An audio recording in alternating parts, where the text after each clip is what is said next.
The mask of fine. We've all been there. You're on the sidelines of a soccer game or in line for a coffee, and someone asks, "How are you?" Without missing a beat, you reply, "I'm fine." Really? Fine? For many of us, it's a placeholder, a default response that brushes past the complexities of our true feelings and experiences. On a walk with Joelle Moray, author of What Are We Doing? Radical Self-Care for the Hustle Culture, we dissected the notion of fine, revealing layers of vulnerability, curiosity, and the courage to be authentic.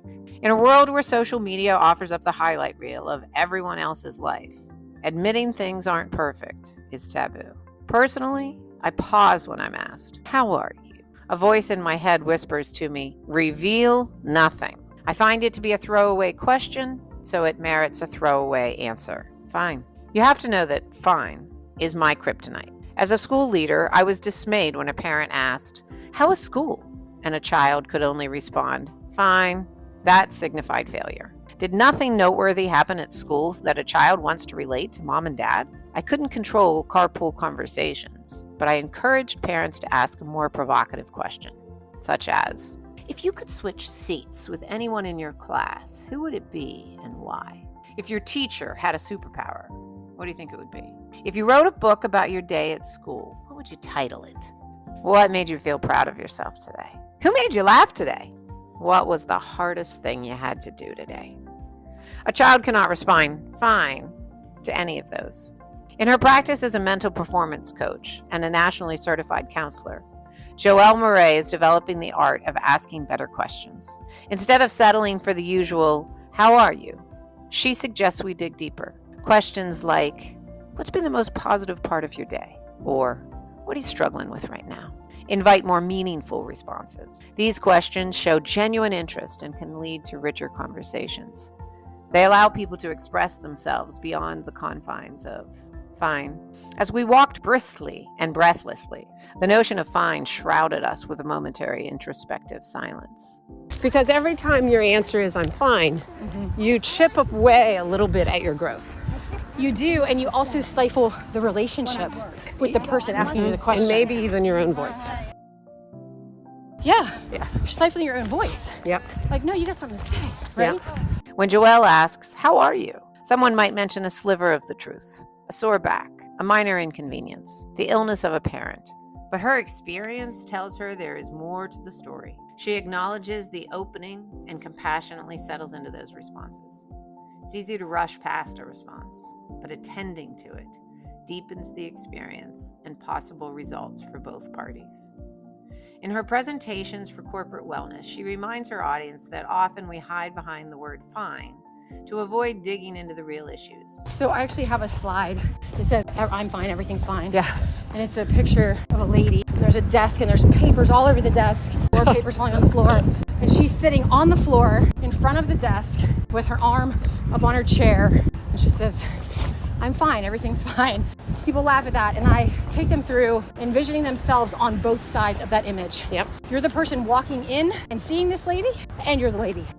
It's easier to say we're okay than to confront the chaos of our metaphorical desks. Joelle asks her audience to consider the image from two perspectives.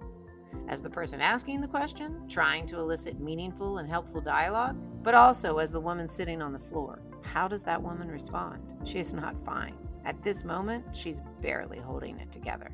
Joelle suggests we respond with ing words. She offers substitutes for the mask of fine. I like to use ing words. So I'm pausing right now. I'm growing right now. I'm learning right now. I'm celebrating right now. I'm changing right now is better than "I'm fine." Joelle likes the approach of using some kind of ing word, the kind of word that has movement, that indicates something's happening. As a former English teacher, I must admit the gerund is a powerful weapon. ing possesses the extraordinary ability to transform any action verb into a powerful noun, yet maintaining the essence of both verb and noun simultaneously. "I'm pausing right now" feels much more honest than "I'm fine" if I were to reflect on the exchange with someone. I can share more about the pause if I choose to be vulnerable without feeling inauthentic or triggering any imposter syndrome tendencies. These responses also spark curiosity. They offer permission to accept your feelings and your failures and your worries, all of it. Joelle's platform on mental wellness is all about curiosity. She uses curiosity to get to know her clients and encourages it for us to get to know ourselves. Instead of feeling defensive, embrace curiosity. Why did that question trigger me? Did I assume someone was judging me? Is their judgment more a reflection on them than it is on me? Even when someone raises a difficult question during a presentation, Joelle pivots to curiosity. When asked about something for which she is uncertain, she responds, "This is a great place for curiosity." The mindset not only diffuses potential conflict, but also models a healthy approach to disagreements or self-doubt. It's a reminder that we don't have to have all the answers, and that's okay. It takes perfectionism out of the game. Ultimately, we need to be present and patient. By asking thoughtful questions and embracing curiosity, we can drop the fine mask. We cannot rush through connections with others and ourselves. As adoptive parents, Joelle and I share a bond. The thread of our experience is a lesson in patience. 4 years into motherhood, Joelle guesses that she has a different perspective than other moms. I think I'm a different type of parent than had I not gone through this journey. At least I hope I'm a little more patient. I'm more curious, I think, as a parent than I maybe would have been. And I think I just see the fragility of life and the rarity of parenthood very differently. It's a privilege to get to teach someone how to be a human being. It is a huge privilege. We both acknowledge that patience is hard when you make the decision to adopt. The road to that moment has been long enough with challenges and loss, and now you're asked to be patient. Yet that is the very lesson that Joelle and I agree our children taught us: patience. Joelle and Stefan became parents through foster care in West Virginia. After the application process and home study, they were open to get calls about a child. It's a tricky situation for someone who is not feeling patient, as you are presented with the situation of whatever's happening with a particular child or children. Here's the tricky thing with foster care. You can say no.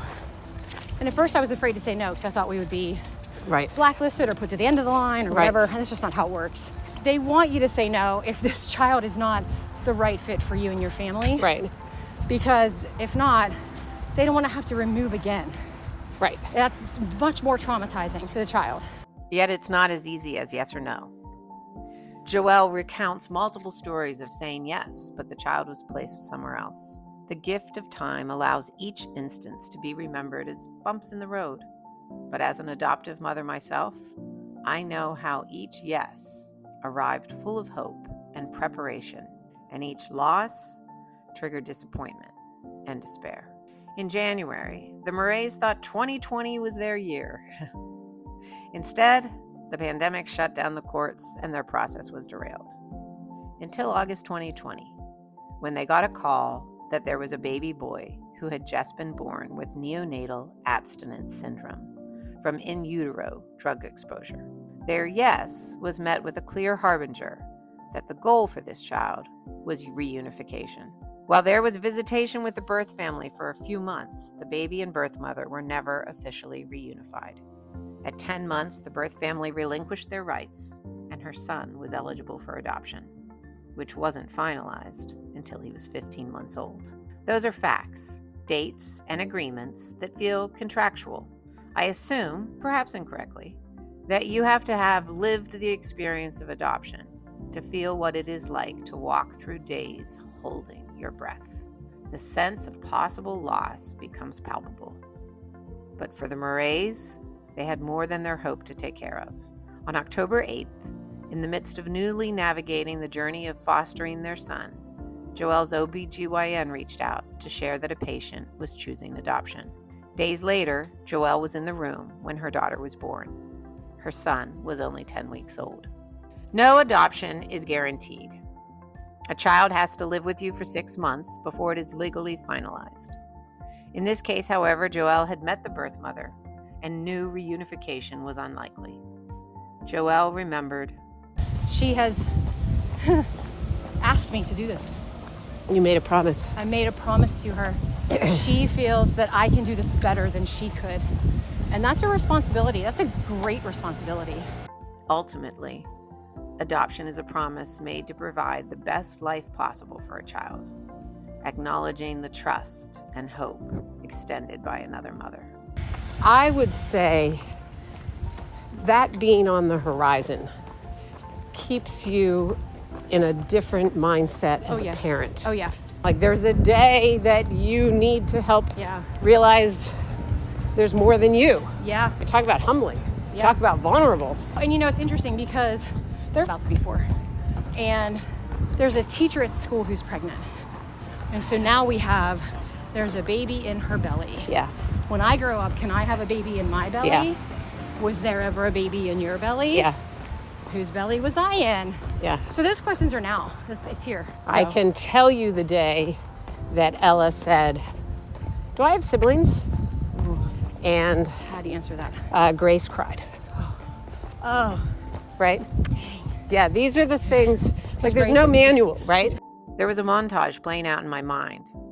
I could see a day when Ella meets her biological siblings, and Grace is standing alone, a surviving twin surviving another loss. That moment only happened in my mind. The narrative has yet to play itself out over a decade later. But it is there. It lies in wait for an adoptive mother. Maybe that is why we find ourselves trying to be more patient, to live in the moment in front of us, instead of ruminating on a possible situation on the horizon. So what does Joelle hope her children will say about their mother someday? smart, funny, ambitious, a good cook, likes to dance in the kitchen. Yeah, no short list there, Joelle. You know, that's what I hope they say. Patient. They probably won't say that. She's working on that. Just line your Maybe 26. they'll be good at the ing words. Yeah, right. She's practicing patience. Thanks for walking with Joelle Moray. To hear and read more from Liz Hoffreiter and the Walk With Me project, head over to hoffreiter.com. That's HOFREUTER.com to browse all 50 walks today. Thanks again, and keep walking.